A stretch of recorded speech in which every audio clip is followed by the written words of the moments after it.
Fala devs e aspirantes de devs, tudo bem? Eu sou o Marcelo Pinheiro, sou desenvolvedor de software há 8 anos e seja bem-vindo ao canal do Dev Mediano. A ideia do canal é apresentar um conteúdo simplificado sobre as ferramentas mais utilizadas no desenvolvimento de software e também mostrar na prática como elas funcionam. Eu vou mostrar um exemplo de um problema que a ferramenta resolve, depois eu vou mostrar na prática como ela resolve este problema e ao final do vídeo eu vou deixar uma curadoria, uma indicação de materiais que vão te ajudar a se aprofundar no conhecimento da ferramenta, que vai ser tema do vídeo da semana. Vão ser vídeos semanais lançados todas as quintas-feiras. E o vídeo de hoje é sobre Git.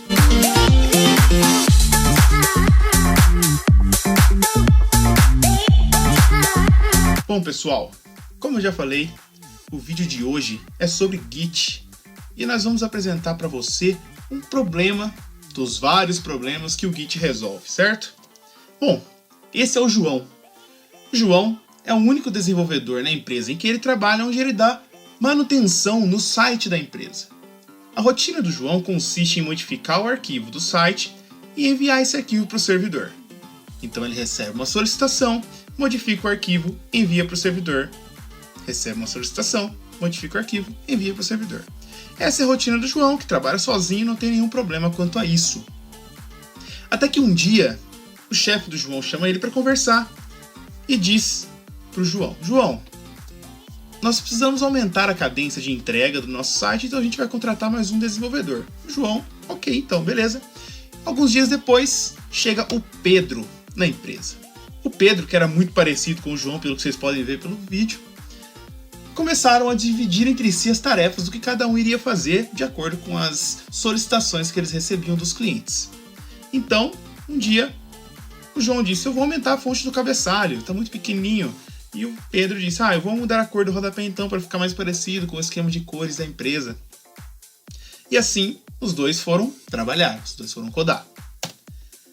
João, que modificou o arquivo index do site para aumentar a fonte do cabeçalho, subiu ela para o servidor e falou: bom, terminei.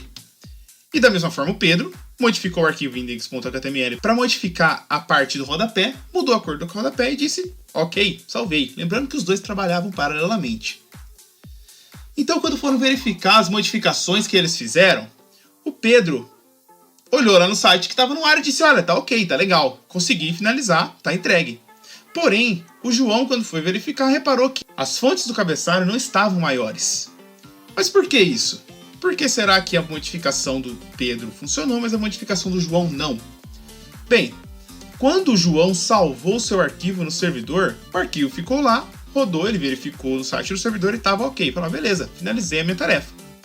Porém, quando o Pedro foi salvar o seu arquivo, que era o mesmo arquivo que o João estava modificando, lembrando desse detalhe, o servidor entendeu: olha, o arquivo que o Pedro está salvando é mais recente que o arquivo que o João está salvando. Então eu vou ficar com o arquivo do Pedro aqui e vou descartar o arquivo do João.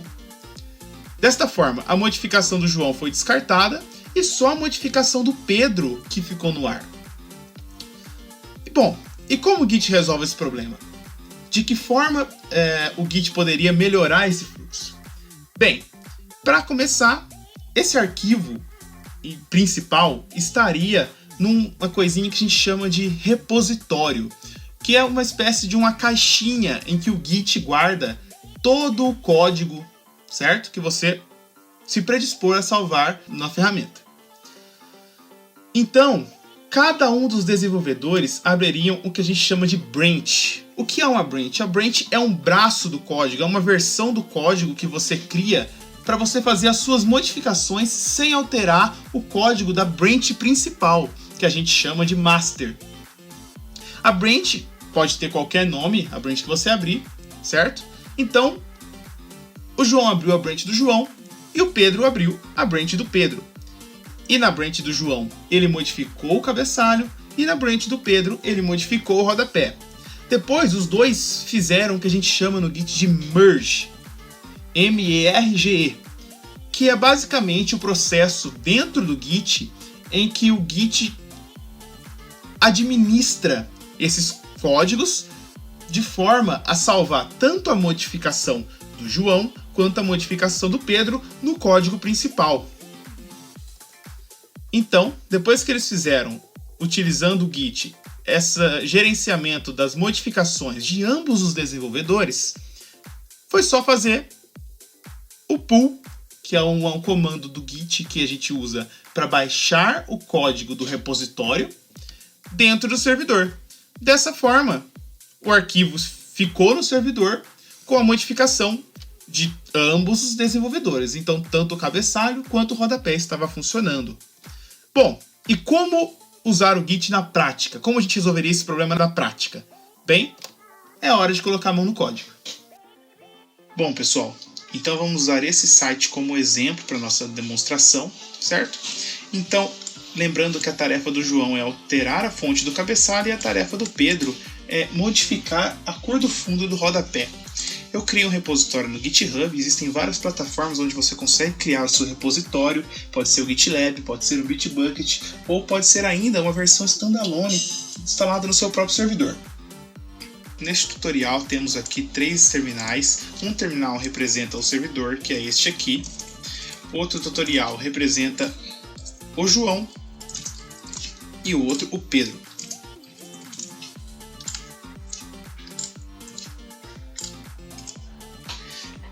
Bem, a primeira coisa que o João e o Pedro têm que fazer para começar a modificar o site da empresa é clonar o repositório, certo? Muito bem. Obviamente, o comando que nós usamos para fazer o clone deste repositório é o git clone, ou seja, git clone este repositório remoto para mim na minha máquina. Eu quero ter uma versão deste repositório instalado na minha máquina. É isso que nós vamos fazer. Nós vamos copiar aqui. Nós vamos usar HTTPS porque eu não estou logado com a conta deste repositório nesta máquina específica, tá bom? Mas se você quiser usar o SSH é melhor. Basta instalar uma chave SSH no GitHub ou em qualquer outra plataforma e você consegue autenticação normalmente em qualquer alteração ou modificação que você faça no repositório. Usando HTTPS, a cada interação que você fizer, você tem que escrever o seu usuário e a sua senha. Muito bem. Vamos fazer o clone aqui.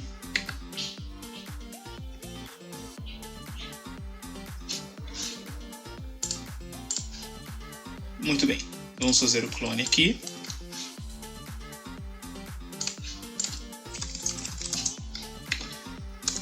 E a mesma coisa para o Pedro. Certo. Antes de mais nada, é importante saber em que branch você está. Geralmente, após o clone, a branch já vai automaticamente para master, que é a sua branch principal. Então, como nós vemos as branches locais? Através do comando git branch. Opa, eu ainda não entrei no projeto. Então agora, se nós dermos o comando git branch, nós podemos ver que estamos na master, que é a mesma branch que está aqui no servidor. Nós não queremos escrever código na master, porque é a branch que está direto em produção, certo? Então, não queremos que qualquer modificação que nós façamos vá direto para a produção. Isso pode causar alguns problemas, podemos levar alguns bugs direto para o site que está no ar, e essa não é a nossa intenção. Então, nós vamos fazer o quê? Criar uma branch para cada um dos 2 desenvolvedores da história.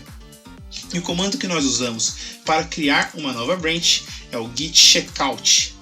O git checkout é o comando que você vai utilizar para criar novas branches, é o comando que você vai utilizar para alternar entre as branches e também é o comando que você vai usar para buscar arquivos de outras branches para a sua própria branch. Então nós vamos primeiro criar uma branch. E como se cria uma branch? Através do comando git checkout -b, ou seja, git checkout -b branch, e especificando o nome da sua branch. Aqui vai ser a branch do Pedro e aqui vai ser a branch do João.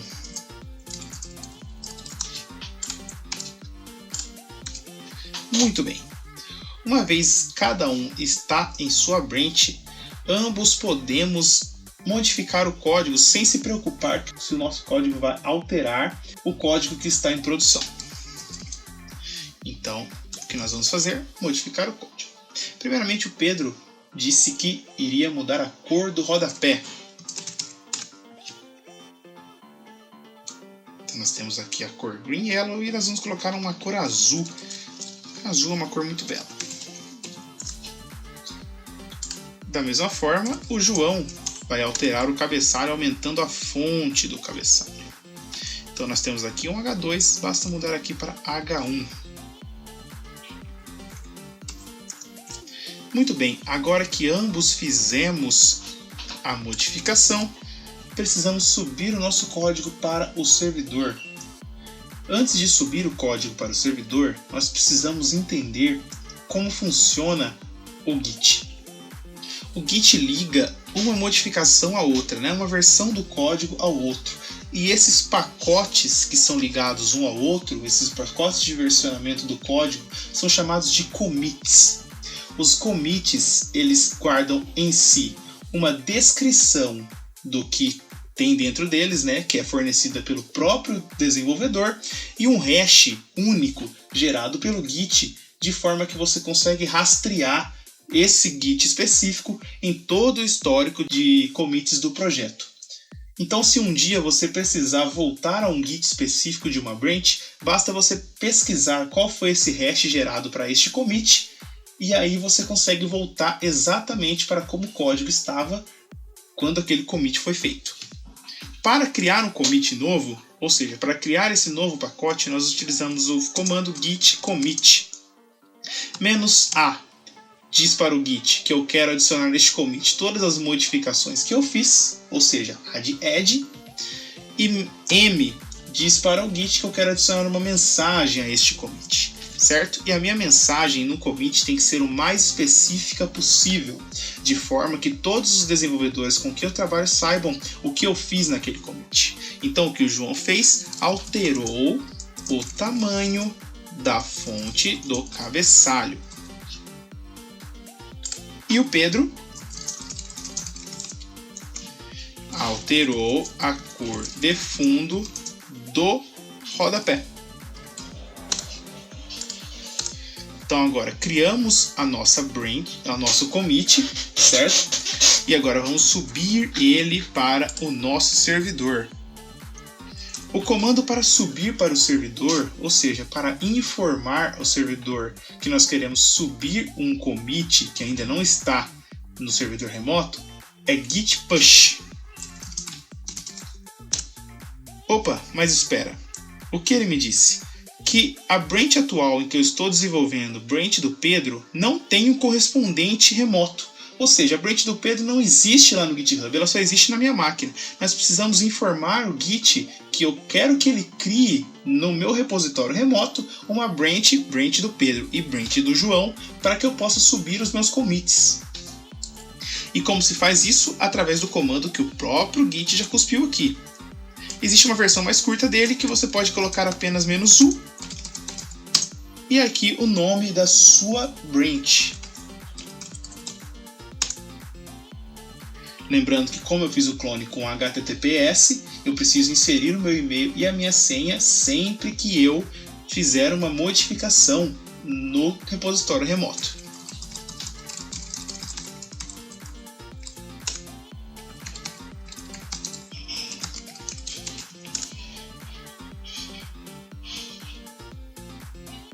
Certo, vamos fazer a mesma coisa para o João.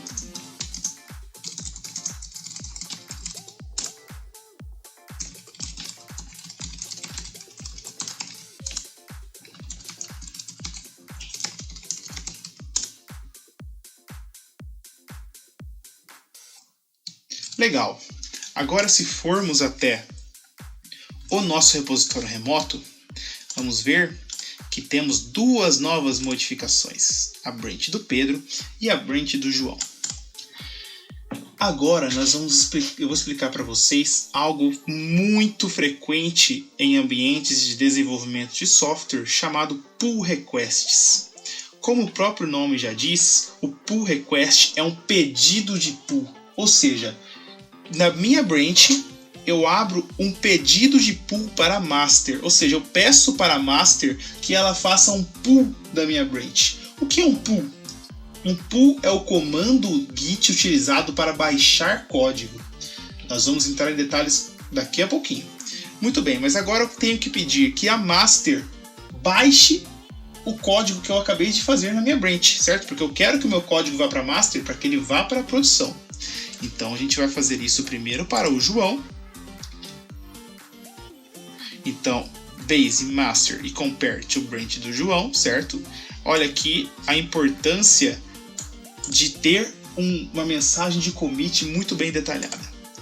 E aqui ele lista as diferenças das modificações que eu fiz, certo? E nós aqui criamos o pull request.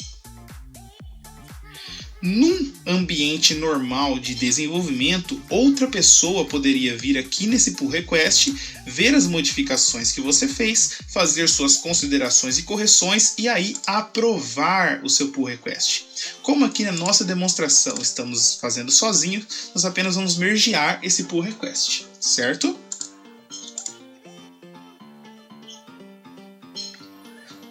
E fazer o mesmo para o Pedro.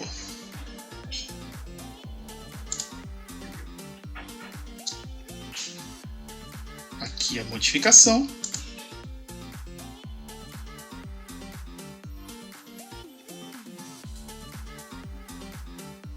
Mais uma vez a gente merge o pull request. Agora o que aconteceu?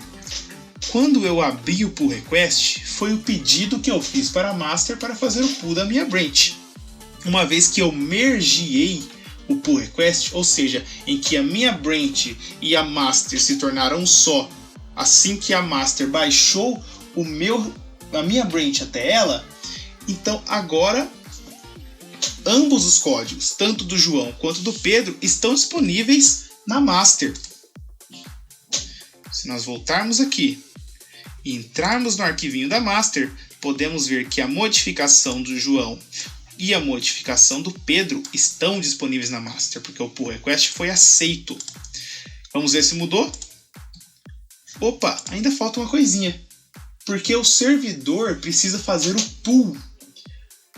O pull request que nós abrimos foi para o repositório remoto. Ou seja, a master lá no GitHub já está com o código do João e com o código do Pedro. Mas a master que está no repositório do servidor ainda não baixou o código novo da master. Então nós vamos fazer isso. E o comando que nós vamos dar, como eu já expliquei para vocês, é git pull. Ou seja, git, puxe o código atualizado da branch que eu estou atualmente para mim. Então ele buscou e ele notou 4 modificações, sendo 2 adições e 2 remoções, certo? Agora, se nós formos ver,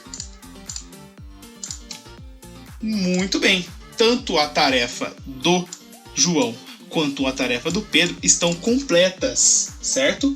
Perceba que o Git fez sozinho todas as comparações dos arquivos, certo? Lidou com possíveis conflitos, porque era o mesmo arquivo. Se tivesse sido salvo diretamente no servidor, como foi listado no nosso exemplo, teria acontecido que apenas uma modificação teria entrado. Mas como utilizamos o Git, fizemos os merges, agora ambas as modificações estão funcionando perfeitamente. Bom, pessoal, então é isso. Eu quis ser o mais simplista possível na forma de usar o Git. O Git é uma ferramenta muito poderosa, é uma ferramenta que pode agilizar em muito o processo de desenvolvimento de software e ela tem muito mais utilidades do que eu apresentei nesse vídeo, tá? Até por causa disso eu vou deixar alguns materiais disponíveis na internet de graça para que vocês possam se aprofundar nessa ferramenta, certo? Se você gostou, deixa o joinha nesse vídeo, se inscreve no canal, me siga também nas redes sociais, no Instagram e no Twitter, tá bom? Os links estarão na descrição. E é isso. Muito obrigado e até a semana que vem.